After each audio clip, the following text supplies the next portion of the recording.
Since 2018, Giannis is in the conversation for the MVP award and his Milwaukee Bucks have been one of the better teams in the league.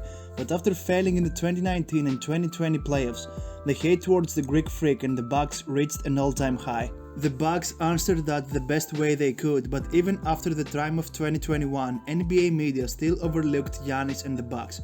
Fortunately though, this is starting to change. My name is Bill, and let's see how the NBA media are starting to acknowledge Giannis as the best player in the world. Let Ja Morant keep ascending. And I might go with Ja.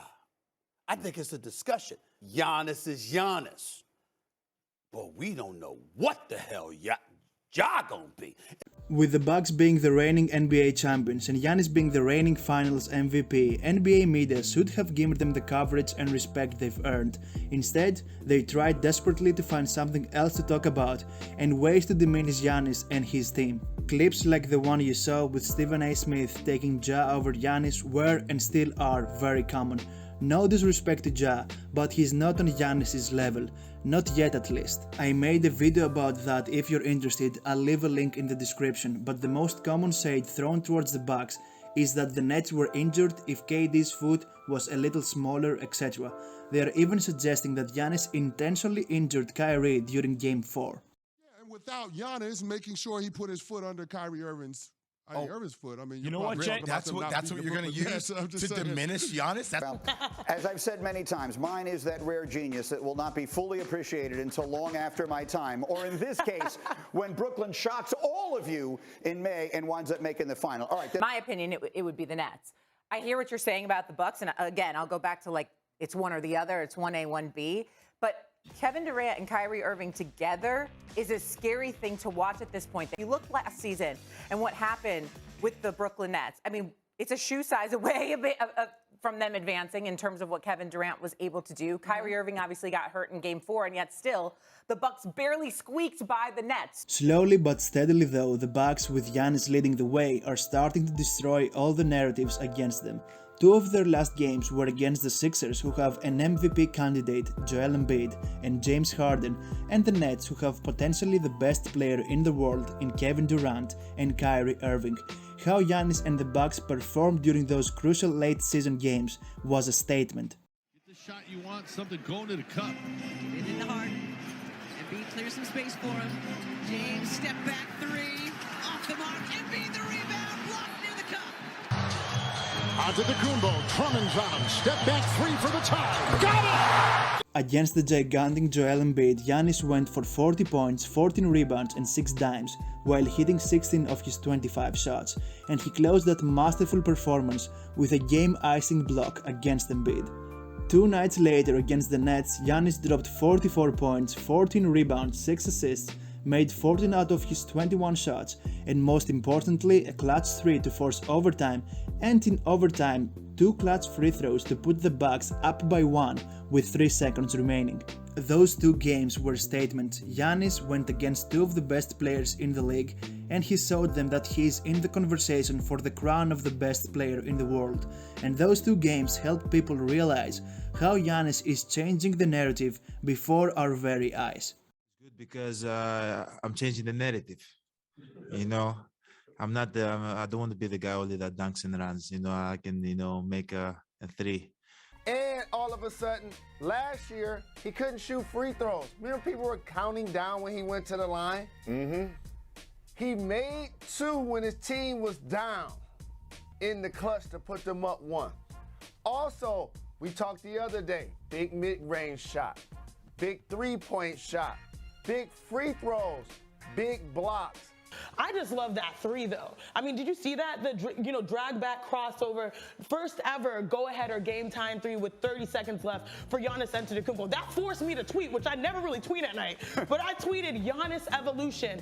The whole league is on notice based on what he did to the Nets, but more importantly, how he's playing. To put it simply, Giannis has been so good, yet again, that the NBA media can't continue overlooking him. They have to put him not only in the MVP conversation, but also in the conversation for the best player in the world.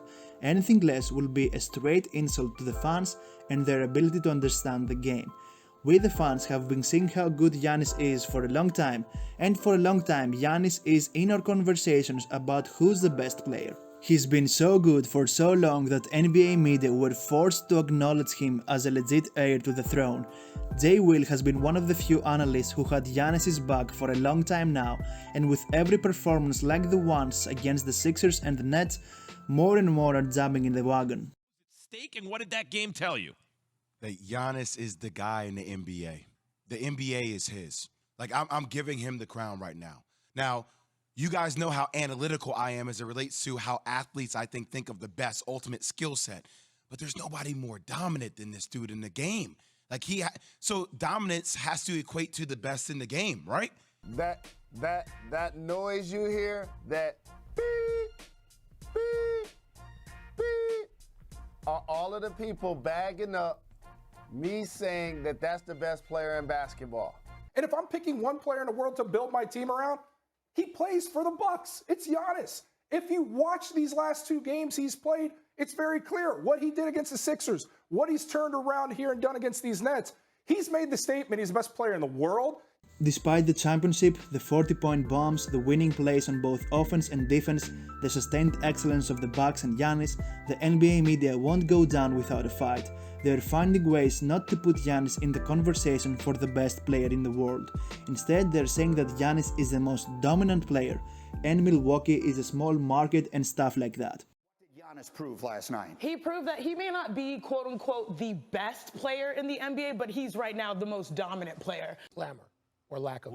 That's what we're talking about. We're talking about Milwaukee. I mean, if Giannis was playing somewhere else, remember how people thought he was going to leave. People were just waiting for him to announce he's going to leave. He comes out and says, I'm staying right here. At least for now, for this next contract, I'm going to be here. And I think that is a big reason why people are looking at Milwaukee saying, I don't know if I really believe them. But there comes a point when you must face facts. I totally get that big market teams bring in more revenue, better TV ratings, etc. But if a player or a team is that good, you have to talk about them, and Giannis is doing everything he can to make his team and himself better. We talk about how Devin Booker is embracing the Mamba mentality, but Giannis has embraced it a long time ago. That's why he's coming back even better year after year. People say that Milwaukee is a small market, but Giannis' influence reaches far beyond Milwaukee and the United States. He's a global superstar. He has fans all around the world that are inspired by his amazing journey. He may not be that marketable in the States, which is total crap by the way, but he is super marketable in the rest of the world. And the NBA as a league wants to expand worldwide. Giannis is a very nice dude who has worked for everything that he has accomplished, and that's the case for most people around the world. They have to put in the work for a chance at a better life. I think Giannis Antetokounmpo is already the international face of the NBA, and he'll be the face of the NBA in general sooner rather than later. He has the mentality, the personality, and the dad jokes to be the face of the league. It has a star's personality. This is after the game. After the Bucks game, they just win. He blocks Embiid to preserve the win, and the first thing he does is this. Let's open up with a joke. What do you call a cow on the floor? Anybody know? Ground beef. Here's the thing about Giannis, right? When you talk about a guy that has that Mamba mentality, because I feel like we throw that around so much and so often, he's the true definition of that.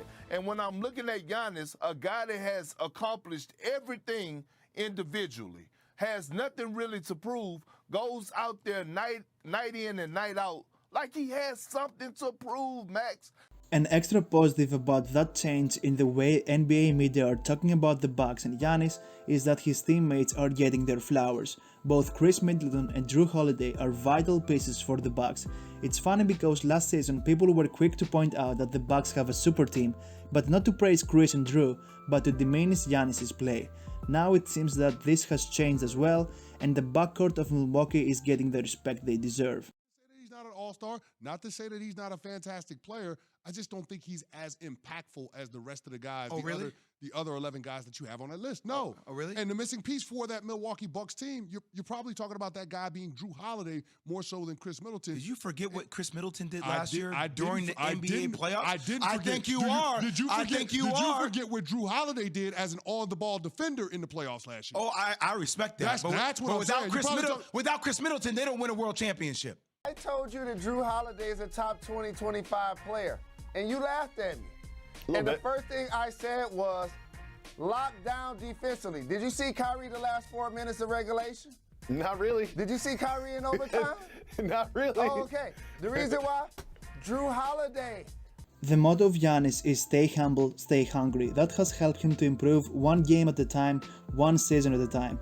There are steps to this, and the next step for Giannis is a 2022 title. Can he lead the Bucks to the back-to-back? As far as MVP award goes, I think Jokic will win it. No problems with that, since the Joker is also having a fantastic season. But he was and still is in the conversation, and I think he has surpassed Joel in the rankings. To some, he is the MVP.